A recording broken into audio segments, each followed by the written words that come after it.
अस्सलामु अलैकुम वरहमतुल्लाहि वबरकातुहू। अज़ीज़ुल तलबात और प्यारे बच्चों, आप तमामी का फिर से इस्तकबाल है, स्वागत है हमारे यूट्यूब चैनल नेशंस बिल्डर पे।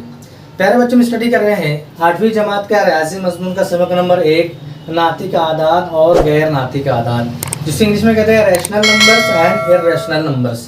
तो प्यारे बच्चों, यहाँ पर तमाम चीज़ें हम जो है वो रैशनल नंबर्स के बारे में, नातिक आदाद के बारे में पढ़ रहे हैं।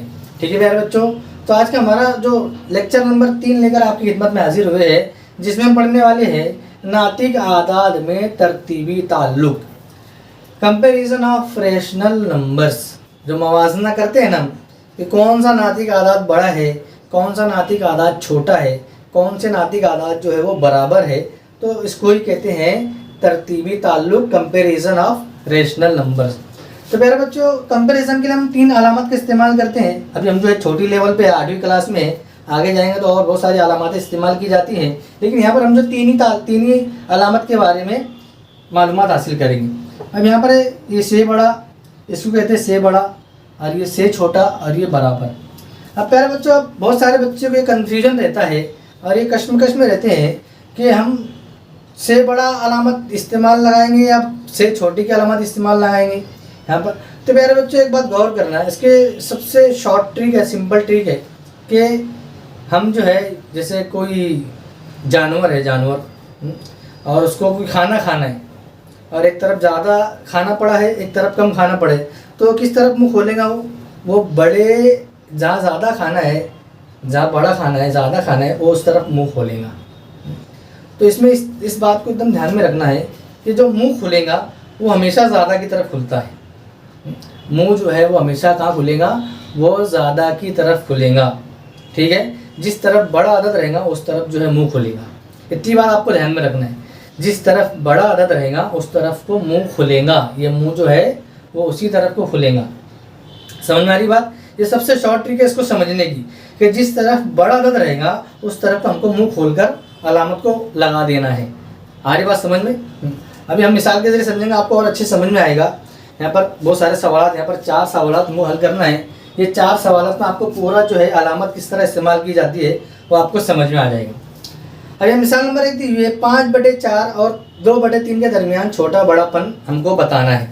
ठीक है, यहाँ 4 मिसाल है, 1 मिसाल 1 नंबर, 2 नंबर, 3 नंबर और 4 नंबर। ठीक है, तो 5/4 और 2/3 को हमको यहाँ पर कौन सा नातिक आदत बड़ा है, कौन सा नातिक आदत छोटा है, हमको बताना है। तो प्यारे बच्चों, गौर करेंगे, हम यहाँ पर जो है वो नसब नुमा जो है वो सेम नहीं है, अलग है। नसब नुमा जो सेम नहीं है, अलग है। तो इसके लिए हम क्या करेंगे, सबसे पहले हमको जो है डिनोमिनेटर को सेम करना है। डिनोमिनेटर को क्या करना है, नसब नुमा को सेम करना है। किस तरह करेंगे, जैसे मिसाल के तौर पर हमको नसब नुमा को सेम करना है, तो हम 4 को 3 से ज़रब दे देंगे और 3 को 4 से ज़रब दे देंगे। ठीक है, 4 को 3 से ज़रब दे देंगे और 3 को 4 से ज़रब दे देंगे, तो डिनोमिनेटर सेम हो जाएगा। और इधर 4 से ज़रब दे रहे तो ऊपर भी 4 से ज़रब देंगे हम, और इधर 3 से ज़रब दे रहे तो ऊपर भी 3 से ज़रब देंगे। यहाँ 4 से ज़रब दे रहे तो ऊपर भी 4 से। किस तरह से देखेंगे, ये 5/4 है। ठीक है, 5/4 है और ये 2/3 है। ठीक है, अब हमको जो है डिनोमिनेटर नसब नुमा सेम करना है, तो हम 4 को 3 से ज़रब दे देंगे। ठीक है, 4 को 3 से ज़रब दे दिए। अब नीचे 3 से ज़रब दे रहे हैं तो ऊपर भी 3 से ज़रब देंगे। ठीक है, और 3 को 4 से ज़रब दे देंगे, 3 को 4 से ज़रब दे देंगे। नीचे 4 से ज़रब दिए तो ऊपर भी 4 से ज़रब देंगे। ठीक है, अब इसको सॉल्व करेंगे। 5 × 3 = 15 और ये 4 × 3 = 12, 2 चौक 8 और 3 चौक 12। तो नसब नुमा सेम हो गया, नसब नुमा सेम हो गया। अब एक लॉजिक है, एक कॉन्सेप्ट है, उसको समझना है कि अगर कोई भी कसर में नसब नुमा बराबर हो, नसब नुमा बराबर हो, तो जिस कसर का शुमार कुनिंदा बड़ा होगा वो कसर बड़ी होंगी, और जिस कसर का शुमार कुनिंदा छोटा होगा, न्यूमरेटर छोटा होगा, वो कसर छोटी होंगी। तो देखेंगे शुमार कुनिंदा यहाँ पर बड़ा है, तो 15/12 ये बड़ी है और 8/12 ये छोटी है। अब मैंने बताया कि जो बड़ा रहेगा उधर हम मुंह खोल देंगे। तो इस तरफ मुंह खोल देंगे, किस तरफ मुंह खोलेंगे, तो 15/12 ये बड़ी है 8/12 से। 15/12 जो है ये बड़ी है 8/12 से। ठीक है, समझ में आ रही प्यारे बच्चों? बहुत इजी कॉन्सेप्ट है, इजी लॉजिक है, इजी लॉजिक है बहुत। जिधर बड़ा उधर मुंह खोल के लगा देंगे तो मुंह इधर खुलेगा। ये बड़ा है कि 15/12। अगर नसब नुमा सेम है, इस कॉन्सेप्ट को बहुत अच्छे से आप अपनी बयास में नोट डाउन करेंगे कि अगर नसब नुमा बराबर है, नसब नुमा बराबर है तो जिस कसर का शुमार कुनिंदा बड़ा होगा वो कसर बड़ी होंगी, और जिस कसर का शुमार कुनिंदा छोटा होगा वो कसर छोटी होंगी। ठीक है प्यारे बच्चों? अब यहाँ पर देखेंगे नफ़ी 7/9 और 9/5। तो प्यारे बच्चों हमको यहाँ पर हल करने की ज़रूरत ही नहीं है। क्यों नहीं है? तो हमको गौर करने की यहाँ नफ़ी की अलामत दी हुई है, और नफ़ी की अलामत जहाँ आती है वो सिफर से छोटा अदद रहता है। सिफर से हमने देखा कि सिफर की इस तरफ जो है वो मनफी आदाद रहते हैं, सिफर के इस तरफ जो है वो मुस्बित आदाद रहते हैं। तो अगर हम सिफर की इस तरफ मनफी 1 है तो सिफर से ये नफ़ी 1 छोटा है, सिफर नफ़ी 1 से बड़ा है, सिफर जो है वो नफ़ी 1 से बड़ा है और नफ़ी 1 जो सिफर से छोटा है। तो हम इस तरह हम बता सकते हैं कि नफ़ी 7/9 ये छोटी है 9/5 से। ठीक है, तो नफ़ी 7/9 छोटी है, बड़ी कौन सी है? इस तरह ये 9/5 है, 9/5 बड़ी है, तो बड़ी तरफ मुंह खोल देंगे, बड़ी तरफ मुंह खोल देंगे, ये 9/5, 9/5 इस तरह से। इस तरह तरतीबी ताल्लुक हम बता सकते हैं, तरतीबी ताल्लुक इसको हम यहाँ पर बता सकते हैं। ठीक है प्यारे बच्चों? अब तीसरी मिसाल है नफ़ी 7/3 और नफ़ी 5/2, नफ़ी 7/3 और नफ़ी 5/2। ठीक है प्यारे बच्चों? तो यहाँ पर दोनों नफ़ी की अलामत है, इसलिए हमको यहाँ पर हल करना पड़ेगा। सबसे पहले हम क्या करेंगे? नसब नुमा को मसावी करेंगे। थोड़ी देर के लिए हम समझेंगे यहाँ पर मनफी अलामत को भूल जाएंगे, मनफी अलामत को भूल जाएंगे। तो ये हो जाएगा 7/3 और ये हो जाएगा 5/2। ठीक है, 5/2। ठीक है, अब हमको क्या है? 3 को 2 से ज़रब दे देंगे। ठीक है, ऊपर भी 2 से ज़रब देंगे, हाँ, और यहाँ 2 को 3 से ज़रब दे देंगे, ऊपर भी 3 से ज़रब दे देंगे। अब इसको हल करेंगे। 7 दूनी 14, 14/6, 3 दूनी 6, और ये 5 3 15, और ये 2 3 6। अब जो है डिनोमिनेटर नसब नुमा सेम हो गया है, तो जिस कसर का शुमार कुनिंदा बड़ा रहेगा वो कसर कैसी रहेंगी? वो कसर जो है बड़ी रहेंगी। तो यहाँ पर 15/6 बड़ी है और 14/6 जो है वो छोटी है। ठीक है, 14/6 जो है, अब 14/6 जो किसको बिलोंग कर रही है, किसका ताल्लुक है? ये नफ़ी 7/3 ये जो छोटी है, ये क्या है? छोटी है। अगर फ़र्ज़ करो अब अगर हमको इसको यहीं पर सॉल्व करना है, ये 15/6 बड़ी है, हम इस तरफ इसको अलामत लगा सकते हैं, इस तरफ अलामत लगा सकते हैं। और 14/6 जो है नफ़ी 7/3 को बिलोंग कर रही है, और 15/6 जो है नफ़ी 5/5 को नफ़ी 5/2 को बिलोंग कर रही है। ठीक है, ठीक है, समझ में आ रही बात? तो प्यारे बच्चों गौर करेंगे यहाँ पर। तो ये अगर ये पॉजिटिव हमने अलामत लिए थे, लेकिन यहाँ पर निगेटिव अलामत है, तो ये नफ़ी 7 जो है वो उल्टी हो जाएंगी, इसको अलामत को हम उल्टा कर देंगे। ठीक है, अलामत को क्या करेंगे?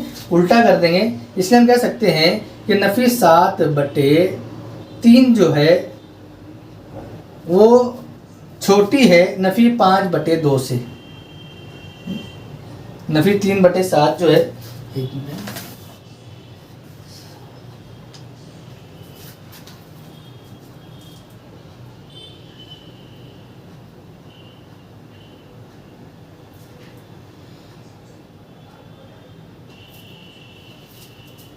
ठीक है, इस तरह से पूरा हमको जो है नफ़ी की अलामत भूल जाना है, उसको सॉल्व करना है, और बाद में नफ़ी की अलामत लगा के हम जो है अलामत को पलटा देंगे। अलामत को क्या करेंगे?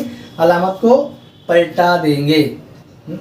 क्योंकि हम जो यहाँ पर पॉजिटिव लेकर हमको इसको सॉल्व किए थे, और सवाल में निगेटिव पूछा हुआ है सवाल में, तो हल करने के बाद अलामत को हमको सिर्फ क्या करना है? पलटा देना है। ठीक है, अलामत को क्या करेंगे? हम पलटा देंगे। तो ये -7/3 और ये नफ़ी 5/2, इसके सामने इस अलामत का इस्तेमाल होगा। ठीक है, इस अलामत को जो इस्तेमाल होगा।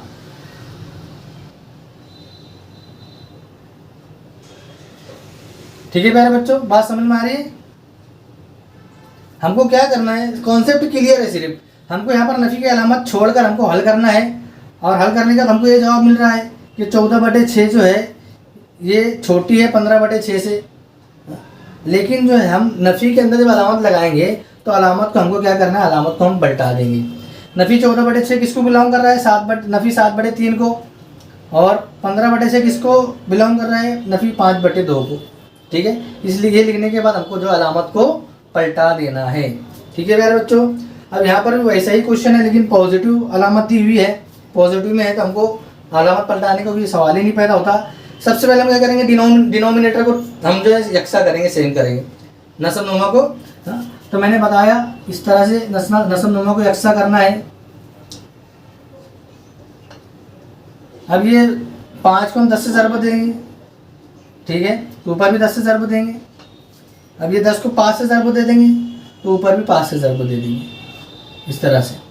अब ये 3 दाएँ 30/50, ठीक है, 6 पंचे 30/50, तो 30/50 और 30/50, तो यहाँ पर हमको अलामत लगाएंगे, मिलेंगी ये बराबर की। 3/5 और ये 6/10 जो है वो बराबर है। ठीक है, कैसे है, बराबर है।